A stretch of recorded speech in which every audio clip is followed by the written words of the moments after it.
আজকে আমরা দেখব কিভাবে কম্পিউটারে শর্টকাট বাটন তৈরি করতে হয়। এজন্য প্রথমে মাউস দিয়ে রাইট বাটনে ক্লিক করব, দেন ওইখান থেকে নিউ থেকে শর্টকাট ওই জায়গায় ক্লিক করতে হবে। দেন শর্টকাটে ক্লিক করলাম, ওই জায়গা থেকে ক্রিয়েট শর্টকাট এই জায়গায় লিখতে হবে।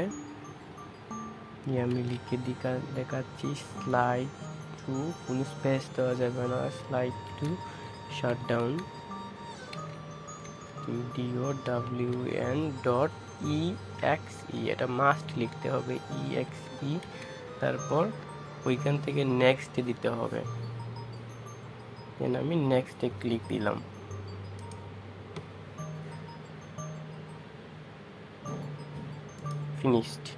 ফিনিশড শেষ কাজ। তারপর এই জায়গা থেকে আমি চাইলে এই শাটডাউন বাটনের আইকন চেঞ্জ করতে পারি। এই জন্য রাইট ক্লিক করে সি মোর অপশন থেকে প্রপার্টিজে গেলাম, ওই জায়গা থেকে আমি ক্লিক করব চেঞ্জ আইকন। এটা যদি আসে তাহলে ওকে দিয়ে দিব।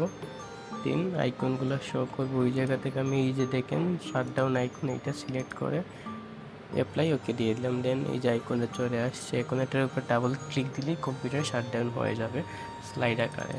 দেন ডাবল ক্লিক দিলাম, এই যে দেখেন স্লাইড টু শাটডাউন, এটার চাপ দিলেই বা টান দিলেই ক্লিক বন্ধ হয়ে যাবে।